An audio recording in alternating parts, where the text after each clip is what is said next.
Welcome back.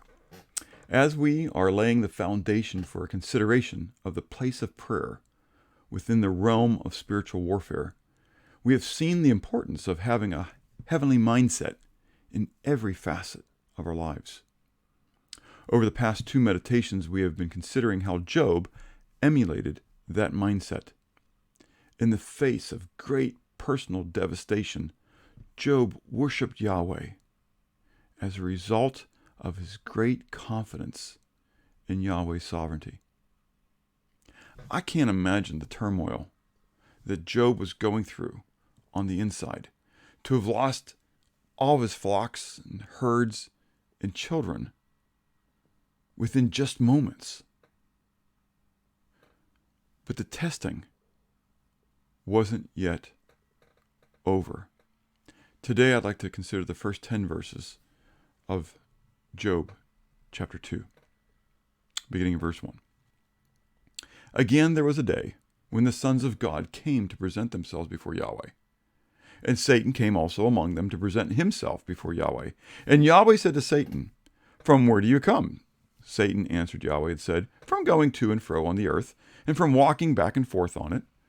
Then Yahweh said to Satan, "Have you considered my servant Job? That there is none like him on the earth, a blameless and upright man, one who fears God and shuns evil. And he still holds fast to his integrity, although you incited me against him to destroy him without cause." So Satan answered Yahweh and said, "Skin for skin. Yes, all that a man has he will give for his life. But stretch out your hand now and touch his bone and his flesh, and he will surely curse you to your face." And Yahweh said to Satan, "Behold, he is in your hand, but spare his life." So Satan went out from the presence of Yahweh and struck Job with painful boils from the sole of his foot to the crown of his head. And he took for himself, that is, Job, a potsherd with which to scrape himself while he sat in the midst of the ashes. Then Job's wife said to him, "Do you still hold fast to your integrity? Curse God and die." But he said to her, "You speak as one of the foolish women speaks. Shall we indeed accept good from God? And shall we not accept adversity?" In all this, Job did not sin with his lips.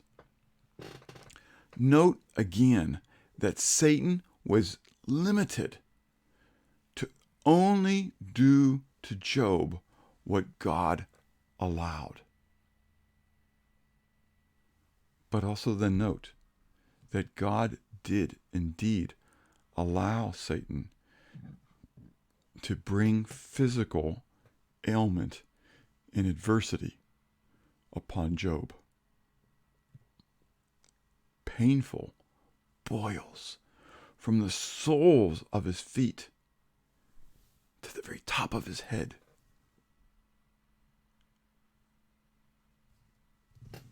That must have been excruciating.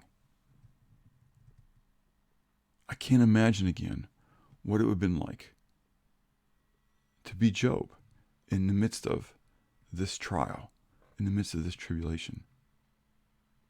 And yet Job still expresses such great faith.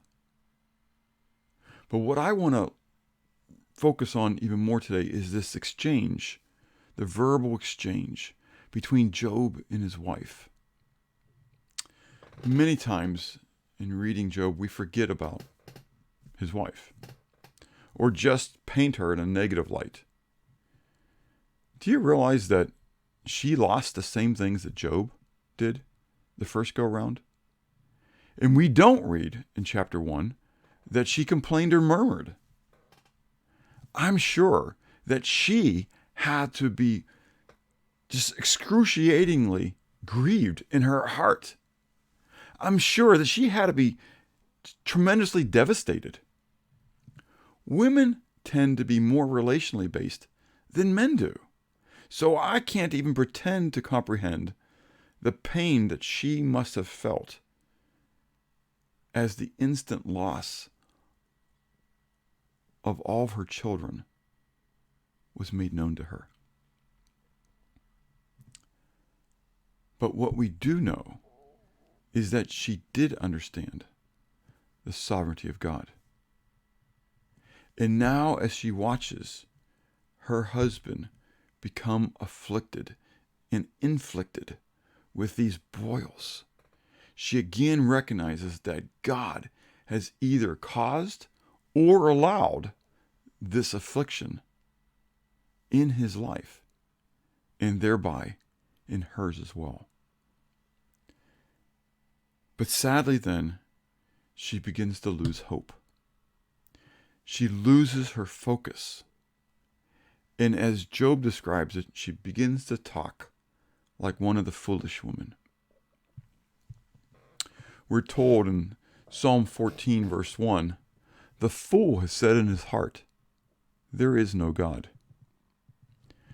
I remember years ago, one of my mentors, Jerry Smith, saying, quote, "If he is a fool who has said in his heart, there is no God, then how much greater of a fool is it who knows that there is a God and yet acts as if there is not a God?"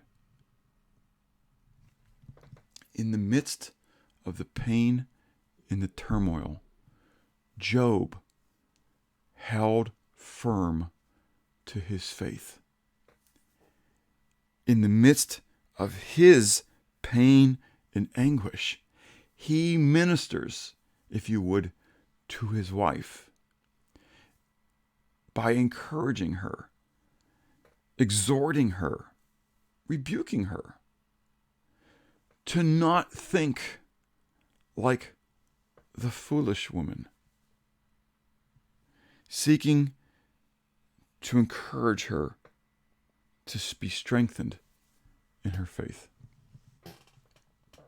Now, I don't know what trials, tribulation, troublesome situations, or even temptations that you might be currently experiencing or going through. But what I do know is that God has either caused or allowed those things in your life for a greater purpose. I know that God doesn't tempt any man, and so if there are temptations, he has allowed them but not caused them. But I know that they had to have passed through the sieve of his great love for you, knowing that this trial, tribulation, troublesome situation, or temptation was going to be able to be used to help you grow in conformance to the image of Christ. That he could take that which was meant for evil and use it for good.